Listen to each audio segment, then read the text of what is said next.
Good afternoon, everyone. Welcome to the 2013 Founders Day Address. My name is Joseph Willett, and I'm a member of the class of 2016. This celebration of the Sisters of Notre Dame de Namur is new to me, but it has already grown in my heart. I've attended public school throughout my life while being raised in an Orthodox household. However, choosing Emmanuel was not a difficult choice for me. Emmanuel College has given me a new understanding of the Catholic faith, and the sisters have given me a new opportunity at an excellent education. St. Julie Billiart once said that education is the greatest work on earth. And I now know that the sisters, professors, and faculty sincerely believe in that teaching of St. Julie Billiart. The education granted to me at Emmanuel College goes beyond a textbook understanding of my major and is more than the discussion held within the classroom. Emmanuel has taught me how to accept the goodness of God and act in His name.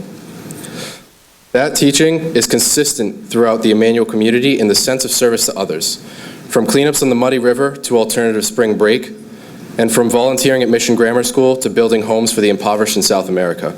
Emmanuel certainly instills a commitment to service to the community. This is only my first year at Emmanuel College, but I'm certainly proud to belong to a community founded by the Sisters of Notre Dame de Namur and look forward to carrying out their mission. I'm confident that the sisters will help me to a lifetime of success, and without them or this college, that would not be the same. At this time, I'd like to invite Beatrice and Antoine to deliver the invocation. Emmanuel, God with us. As we gather here today, let us reflect on the mission of the Sisters of Notre Dame de Namur. Women with hearts as wide as the world, making known God's goodness and love of the poor through a gospel way of life, community, and prayer. Since the early 19th century, the Sisters of Notre Dame de Namur have continued to remind us that the work truly never ends. A worldwide mission to create justice and peace for all. As an Emmanuel community, let us continue to serve those in need, build a stronger spiritual being, and exude leadership to further inspire the future generations of this college.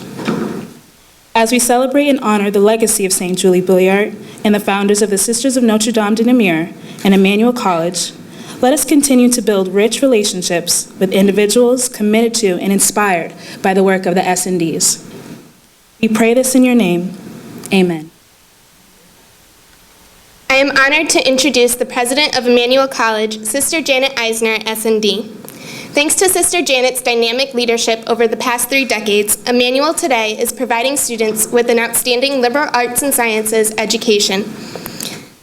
Sister Janet's presence embodies the Emmanuel Catholic identity and the founding vision of St. Julie Billiart. As students committed to our faith, this inspires us to live out the mission of the Sisters of Notre Dame de Namur. Sister Janet is a graduate of Emmanuel, holds a master's degree from Boston College, and a PhD from the University of Michigan. She has also received many honors and awards in recognition of her achievements. Sister Janet. Thank you so much.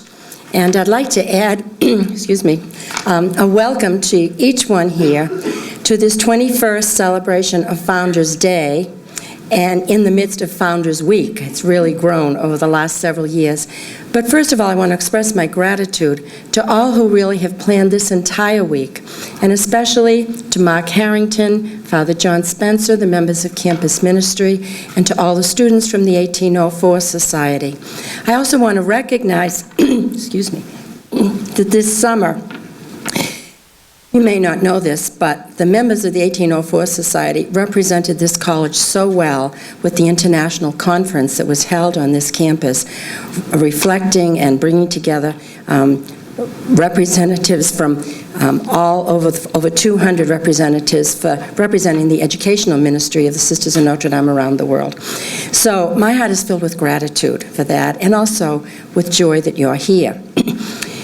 Besides celebrating on Founders Day and Founders Week, the founding of the Sisters of Notre Dame in 1804, we also celebrate the founding of Emmanuel College, because it was the original vision and inspiration of St. Julie Billiart that led the Sisters of Notre Dame in this country to open the first Catholic college for women in New England before women had a constitutional right to vote.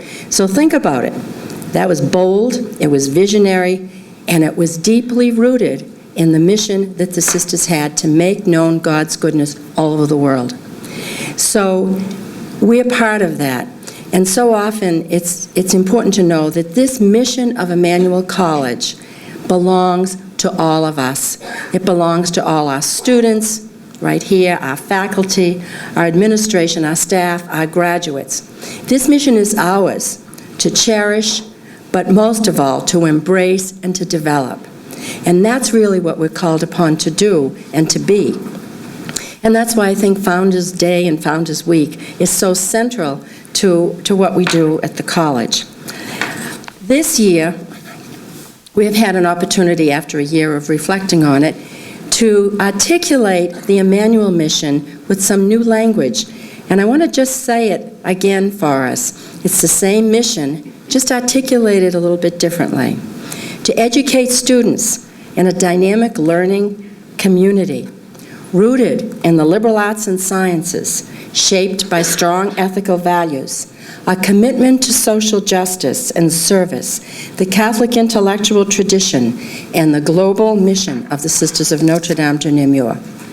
So we've added some characteristics that have been very much a part of who we are, and that really is our mission, and that mission is ours. It's a great pleasure for me today to introduce Sister Lorraine Connell, SND. Sister Lorraine Connell is a graduate of Emmanuel College, so she had her classes right here in this library lecture hall, which had wooden seats, I think, in those days. And she had some of the same faculty that you have, not a lot, but some. And after she came to Emmanuel, while she was at Emmanuel, she entered the Sisters of Notre Dame. And then she taught for a few years in elementary school, and then she went on to UMass Amherst to get her doctorate. She was a math major while she was here, and then she got her doctorate in economics. Now, I have a very special spot in my heart for Sister Lorraine, because when she was a student at Latin school, then it was called Girls Latin School, and it was in Dorchester, I recruited her to come to Emmanuel. And then when she was at UMass, I remember one time I took her out to dinner and she said, "Are you recruiting me for Emmanuel?" I said, "I absolutely am." So she came to Emmanuel and she taught in the economics department for 12 years.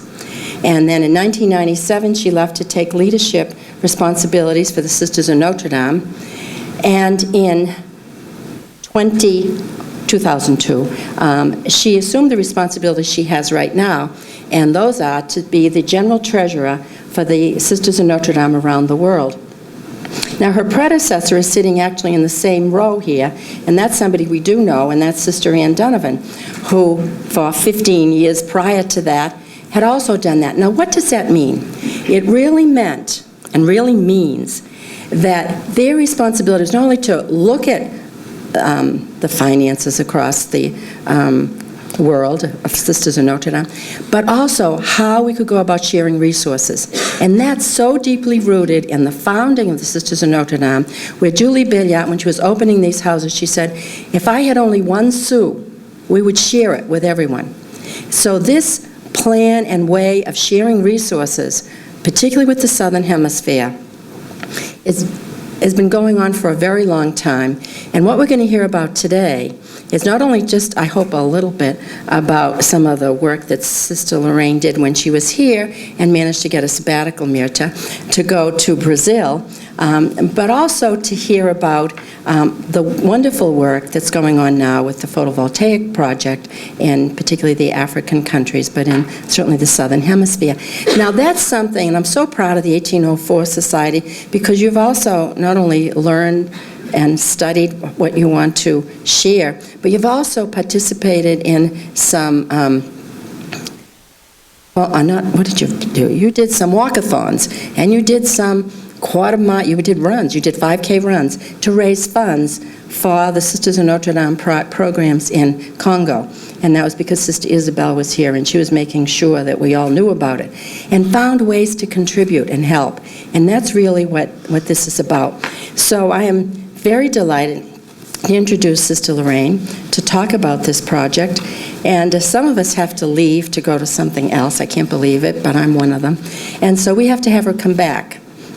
So this is a first opportunity to hear about the photovoltaic projects, and there'll be others. So if any of your friends didn't get here, we're going to get another time as well.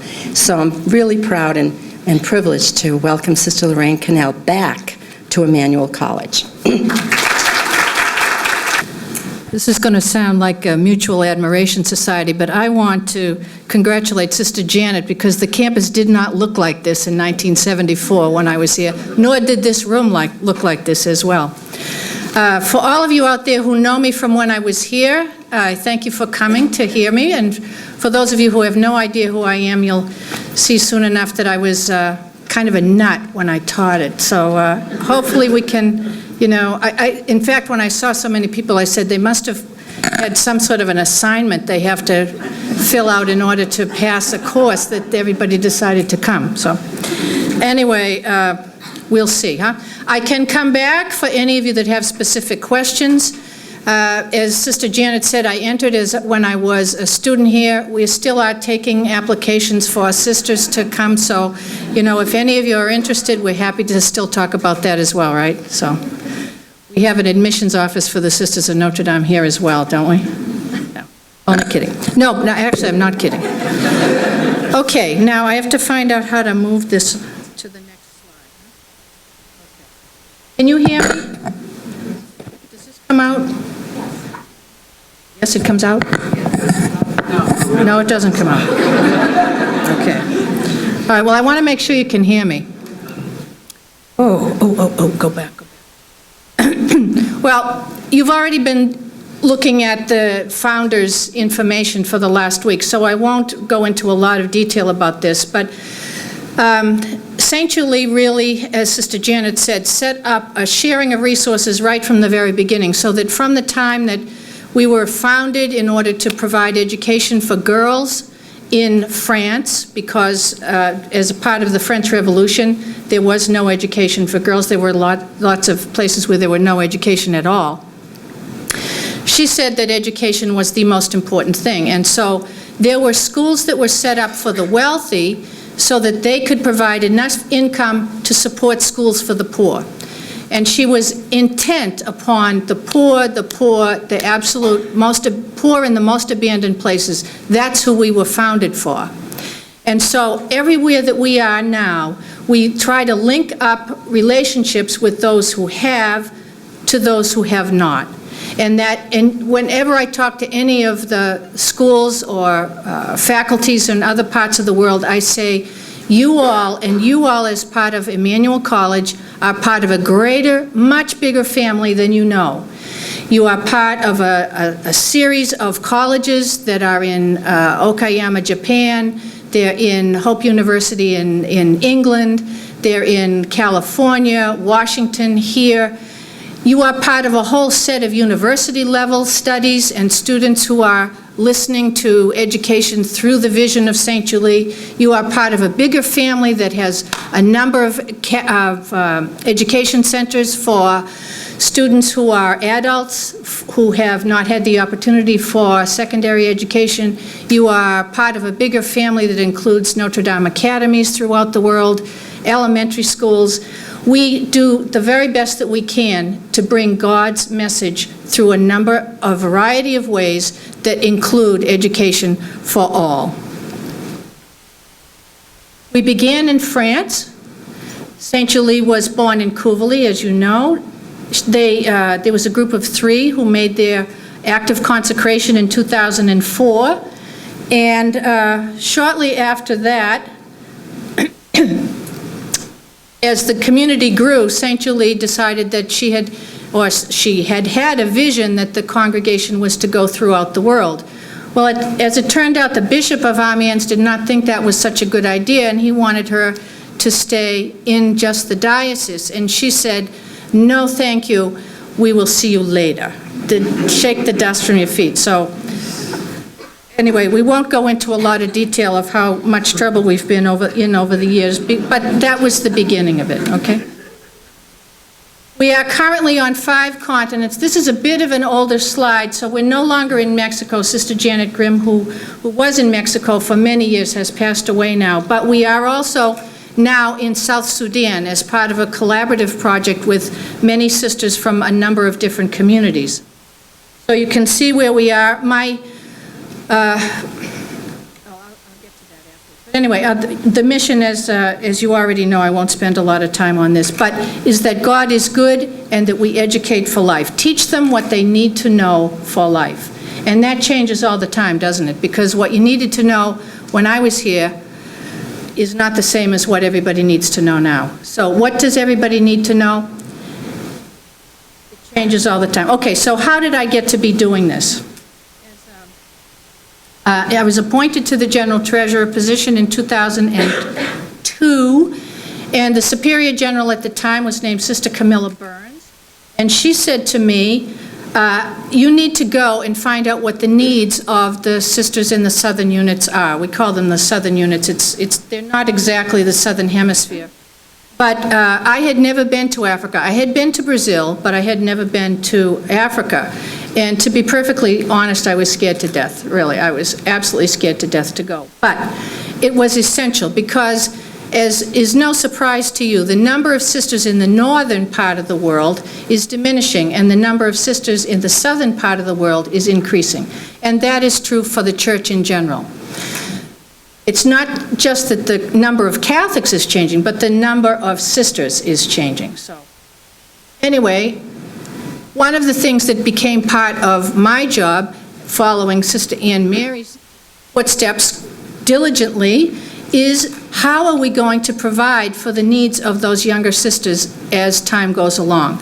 As we become fewer and our resources become smaller, how are we preparing them to take over the running of the congregation? And so off I went.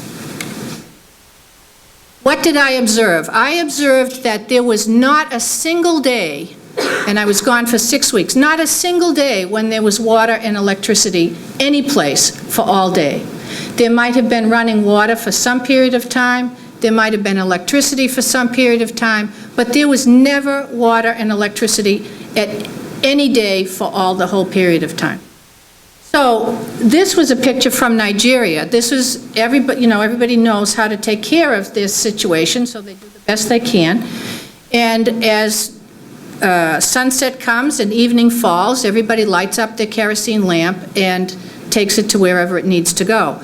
If you've ever lived in proximity to a kerosene lamp, you know that it's smelly and dirty. And so for people to be doing work, whether it's close work of reading or writing or anything like that with kerosene lamps, it was very, very difficult. Students had to do their homework this way. Surgeries had to be performed this way in hospitals. Babies had to be brought into the world with the help of kerosene lamps only. And of course, the sisters preparing their lessons. So all of that was part of what I saw. The issue of clean water. In order to provide water that was safe for drinking, wherever they got it from, whether it was out of a well or out of a pond or out of a river, it had to be purified by boiling it first of all. So you had to have enough, you had to have something to actually create the fire, boil the water, carry the boiled water to wherever it was needed. And this was particularly difficult if you have a hospital where you're trying to sterilize instruments for surgery. And then filter the water for drinking, and there was all kinds of methods for that. There's big containers that filter, etc. Okay, communication. That is actually a road in Congo. It is a road that looks like that because it had probably rained the night before. But it's unimaginable. I mean, even to see it like that, you cannot imagine the desperation of trying to get through a situation like that. The tires spin, the road, the trucks go all over the place. I don't know if you can see that is a truck there that is absolutely overburdened with farm materials. It's got a tire on it. It's got big barrels that carry kerosene. It's got people on top. I mean, it's incredible, incredible. And so part of the issue for me when I first went was we have hospitals in Congo. And it was, well, how do you do this? I mean, how do you do this?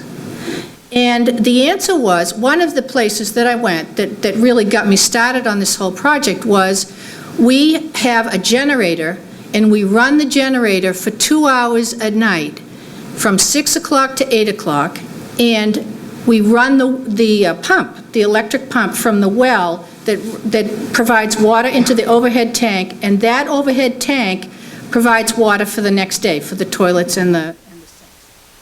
How much does it cost to run the generator? $10,000 a year. Why? Because you have to bring the kerosene by barrel on trucks like that. And so you have to pay for the kerosene. You also have to pay for the transportation. And you have to pay if the stuff doesn't get there, because the trucks break down for 2 weeks, 3 weeks. So that was part of the problem for providing electricity. But additionally, to make a photocopy, to charge a phone nowadays, I mean, back when I first went, there wasn't so much issue of cell phones, but now, to do anything like that where there's no electricity, you have to actually travel over these so-called roads, and it was taking days and days and days. So, when I was beginning my job, 2002, at the general chapter, we have a meeting every 6 years. It's called a chapter, which brings people together from all over the world, and we decide the direction for the next 6 years. In 2002, part of the problem was that the sisters in the northern part of the world could communicate with each other instantaneously. You go online, you chat, you call each other on the phone. The sisters in the southern part of the congregation could not. Sometimes the post wouldn't get there, the mail wouldn't get there for days and days, weeks and weeks. In Congo, there was a system of shortwave radio that they used to check in with each other at 7 o'clock in the morning and 7 o'clock in the evening. And if somebody didn't check in, then they sent someone out to find out, because it meant something was wrong. So that's how primitive communication was. And the chapter said, this is unfair. We have to find a way that we even the ability of within the community for sisters to communicate with each other.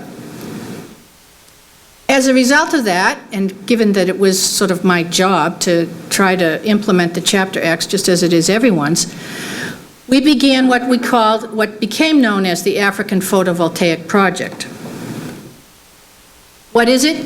It's environmentally sound because it uses power of solar power. It provides electricity, clean water, and internet access.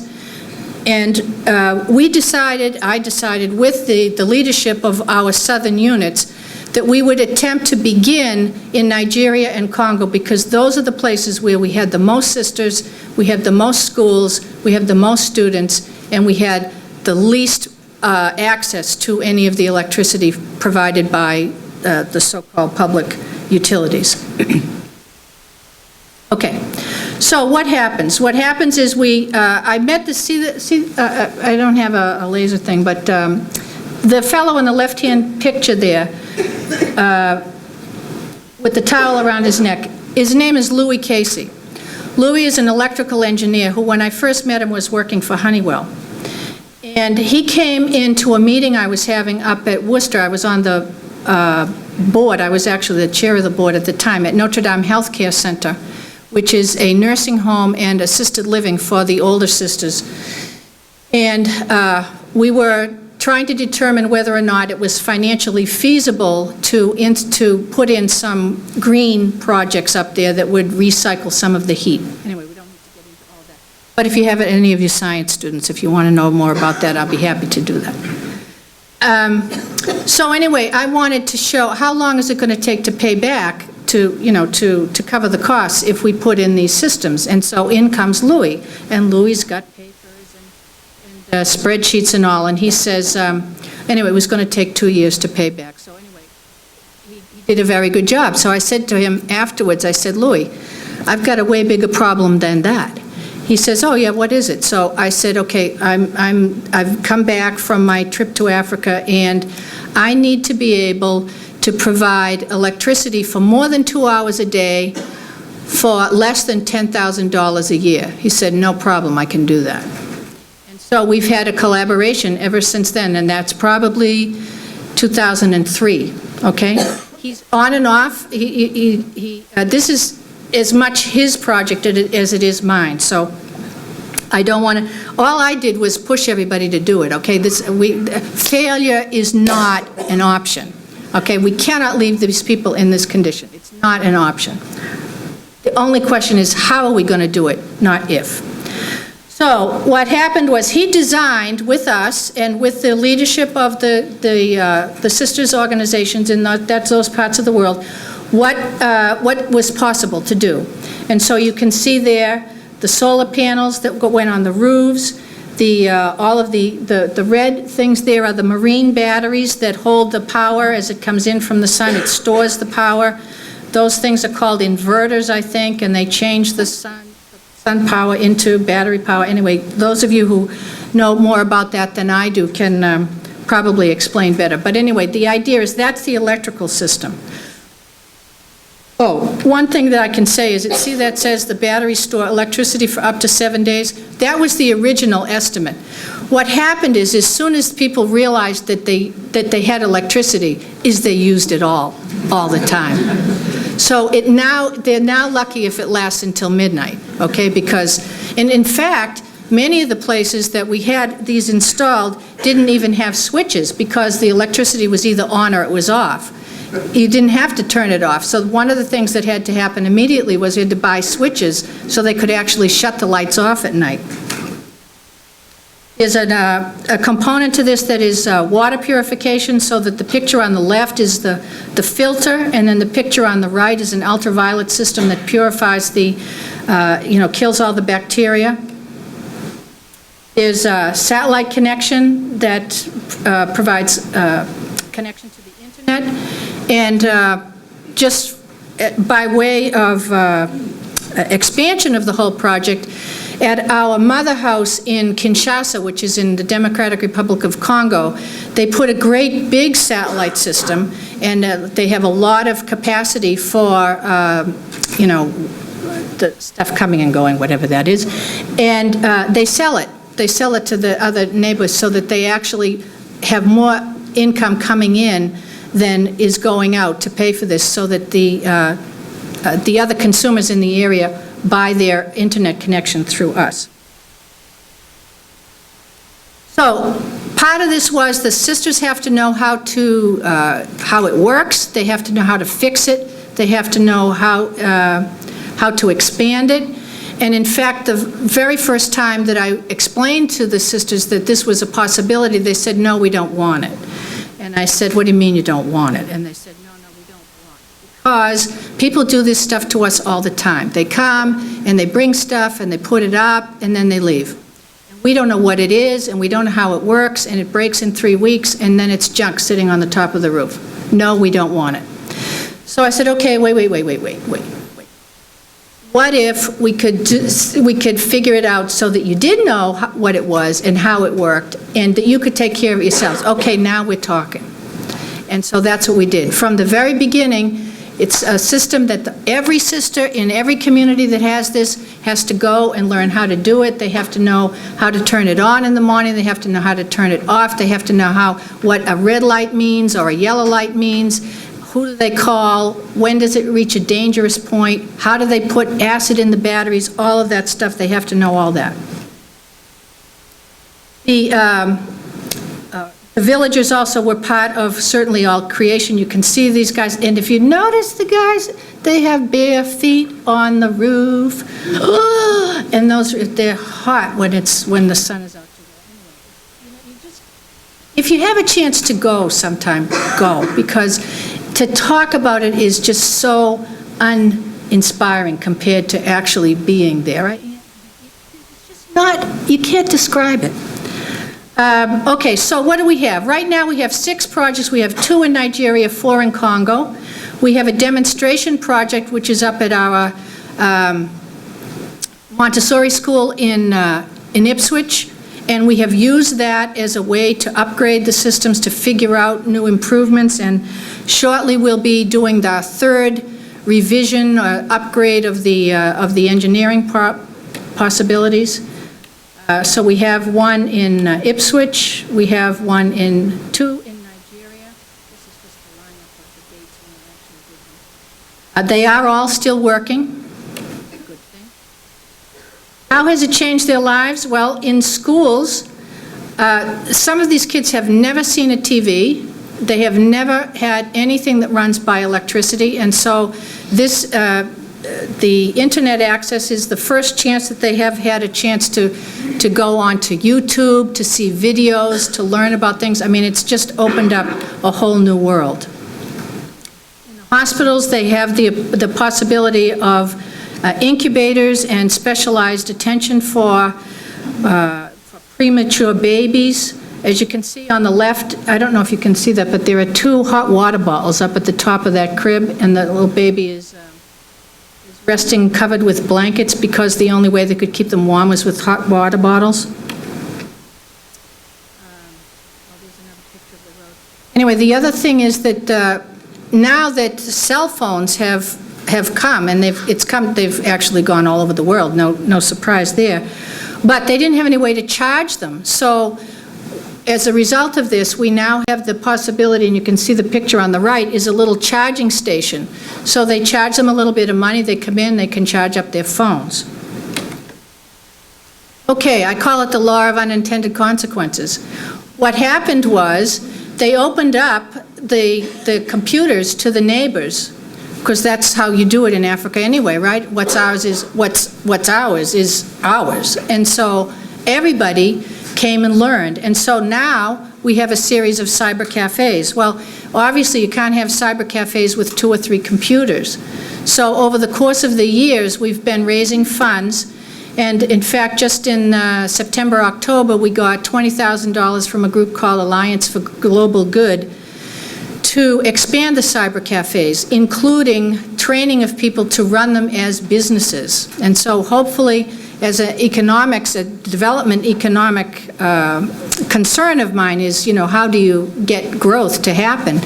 One of the ways is to encourage people to have entrepreneurial skills and to develop businesses as part of this project. And so it is. That's a picture of one of the cyber cafes. A major benefit of this has been all kinds of people working together. We put all those guys to work as part of the building of the project. Everybody came. I'm telling you, it was a big event. You can imagine. It was definitely a big event. And it still is a big event. I mean, people come all the time to use the cyber cafes. Here's Louis. One of the stories is, that is a true story, is that in Gadinga, which is the first project that was actually completed, he was there for the completion of it, and when they turned the lights on, it so happened that there was a woman in labor, and so the lights came on while she was producing this child, and they named the child Louis. So when he's gone back, honestly, I don't really know if that's the baby, but anyway, you do things, what do you call it, artistic license or something? Anyway, the idea is there is a baby there named Louis, and he had that kid in his hand, so anyway, that's Louis and Louis.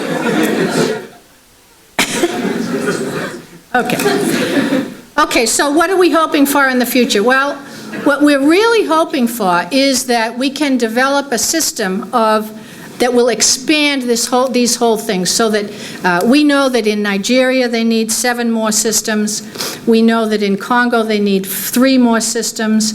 We know that we need to get a whole cadre of people. We want to really run this as a business. That's what I want to do. But you can't say that, right? Because sisters don't run businesses. So we're going to call it a ministry, okay? So anyway, we're going to create a new ministry, which is building and maintaining and running cyber cafes and electrical systems. So whatever works, right? Okay. So that's what we're hoping for. We are hoping that Louis is going to be back on board, hopefully within the next few months. And We'll have the third round of new designs and improvements. We will continue to educate people out of poverty.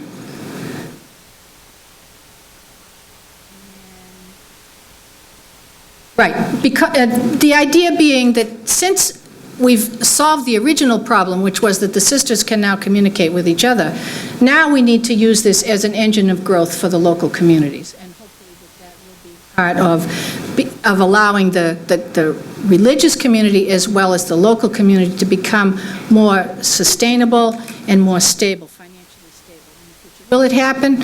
I don't know. I hope so. We pray for God to continue to provide us with inspiration and the ability and the resources that we need. Because we know that when we tell you people about this, people say, wow, what a great idea. When we tell other people who have money, they say, wow, what a great idea. We've raised over $2 million for this project in the last 10 years, and we need $2 million more to complete the 7 more places in Nigeria and 3 more places in Congo. And then beyond that, we'll see what happens. But we're continuing to work. I hope I haven't taken too long. If there are questions, you can probably see me after because I think the program moves right along. But I'll stay for a while at the end, okay? Thank you very much for your attention.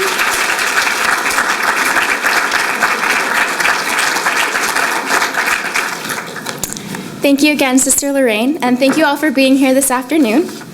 My name is Maureen Desmond, and I'm a junior here at Emmanuel. I represent many Emmanuel students who are inspired by the Sisters of Notre Dame, those whom are in the heart and soul of this campus, and those across the globe.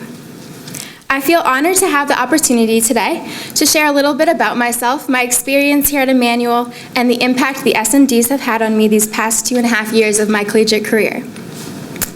I grew up in Concord, New Hampshire, where members of the community are not just encouraged to participate in service, but rather are expected to give back. I'm blessed to have had many role models throughout my youth, mentors and passionate and encouraging teachers, in caring and genuine church leaders, and in my own generous and loving family. As a result of my relationships with these remarkable people, I place great value on community solidarity, selfless and philanthropic service efforts, and true compassion. Having strong values and morals embedded in me at a very young age, I was always certain that I needed to land at a college where my personal values and mission matched those of the institutions. Growing up as involved in my community as I was, it was only natural for me to continue my extracurricular activities here at Emmanuel.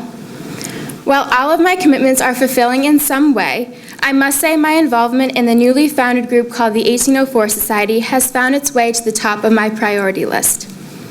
In 2011, the 1804 Society, named in honor of the founding year of the Sisters of Notre Dame de Namur, was created out of the Center for Mission and Spirituality. 1804 is comprised of an extraordinary group of student ambassadors who strengthen our leadership skills and grow our knowledge of the SNDs, to in turn foster awareness of the mission of the Sisters of Notre Dame amongst the Emmanuel student body, staff, and faculty. It is our hope that members of 1804 will carry out the mission of the SNDs in their daily lives and ignite a desire in the entire Emmanuel community to adopt the SNDs' passion for and efforts in social justice, education, and service. I was asked to be part of the 1804 leadership team to help develop the organization into a greater presence on campus, and I am so thankful for the opportunity because I've learned a tremendous amount about the history of the SNDs and their continued hard work all around the world. As the 1804 Vice President, I believe it is my responsibility to make known God's goodness, as St. Julie did, and help engage my fellow classmates in an understanding of and appreciation for the SND's mission, so that it becomes part of their own lives as it has mine. This past spring, 3 members of 1804 ran a half marathon, as Sister Janet previously mentioned, to raise money for our very own Sister Isabel, a sociology student who graduated from Emmanuel this past December. The funds the 1804 Society raised went directly to support Sister Isabel's school in the Congo, for we learned many of her students in Central Africa are forced to drop out of school due to financial instability. As privileged college students, 1804 members were thrilled to gain perspective and realize our aid, even if small, can make a difference in others' lives. 1804 will once again support runners in this half marathon fundraiser this upcoming spring. Arriving at Emmanuel my freshman year, I had absolutely no idea of what I wanted to major in. Exposure to the Sisters of Notre Dame, their charitable hearts, and drive for justice, both domestically and internationally, contributed to my decision to declare sociology as my major. Their labors have sparked in me an interest in understanding societies and cultures in order to recognize the good in people, but most importantly, make positive change in our world. I look forward to learning more about sociology and social justice in my classes and through service, because I feel as if it is my duty to increase my awareness of existing injustices around the world. I had the great pleasure of attending the S&D Education Conference, which Emmanuel hosted this past summer. I met several truly inspirational women from all around the globe, women with hearts and minds as wide as the world. Listening to these women's experiences of their selfless vocations in impoverished countries and with exploited populations, particularly in Africa, rejuvenated my desire to help others on a much larger scale. Developing bonds with these women confirms my faith in the mission of the S&Ds, for I was in awe of their collective character. Their vibrant spirit was infectious, and I came away from the conference feeling called to remove complacency and stagnation from my life, to take action, and to foster hope for the future. Because of my attendance at this conference, I decided to apply to participate in Alternative Spring Break, and I am so excited to be serving the people of Wheeling, West Virginia this upcoming March. I believe I can speak on behalf of my fellow 1804 Society members, and as well as a significant number of Emmanuel students, that we are eager to deepen our knowledge and practice of the mission of the S&Ds as we move forward in our college experiences and then into our postgraduate lives. Our desire to be well-educated, compassionate, and empowering leaders of our own generation stems from the S&Ds model and from all of you who continue to carry out their mission in one way or another. As we all gather today on Founders Day, in the midst of an entire week dedicating to celebrating our Catholic identity and the charism of the S&Ds, I am blessed to be part of such a community. And in the true spirit of the Sisters of Notre Dame, I challenge you all. I challenge you, especially those of you who are students, to reflect on your passions, your goodness, your goals, your hardships, and your blessings, in order to explore how you can further align your personal mission with that of the Sisters of Notre Dame. Thank you. Momo is a tough speaker to follow. She has prettier hair than I do.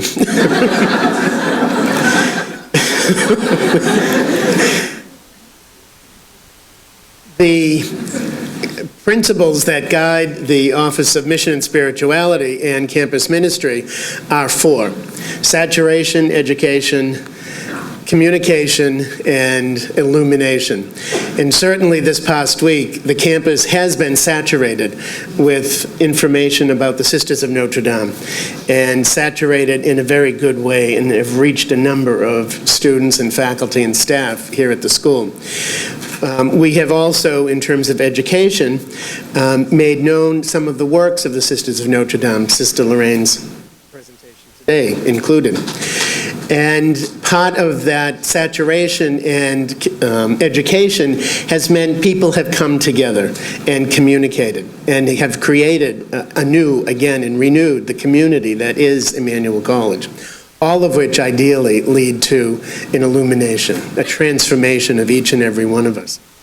And it is in that spirit that I'd like to give a blessing, and again, bringing to mind something that Sister and St. Julie Billiart often talked about, and that was friendship. And that needs to be brought forth too today, I think, as we've created and renewed our community, not only here at Emmanuel, but with other projects of the Sisters of Notre Dame around the world. We certainly do so in a spirit of relationship, a spirit of friendship that we all share. And I want to give a blessing on that note. So we open our hearts and hands to God, and we call upon God's blessing to bless all of us, to bless the excitement of this week, to bless the sun, the moon, the stars, our campus, all of our faculty, staff, students, all of us here together. We give you thanks, dear Lord. We thank you for your blessing, and we thank you for lifting us up in joy and enthusiasm for this week. And above all this week, we thank you for the Sisters of Notre Dame and the work that they do in bringing us all into the presence of the good God. Amen. Amen.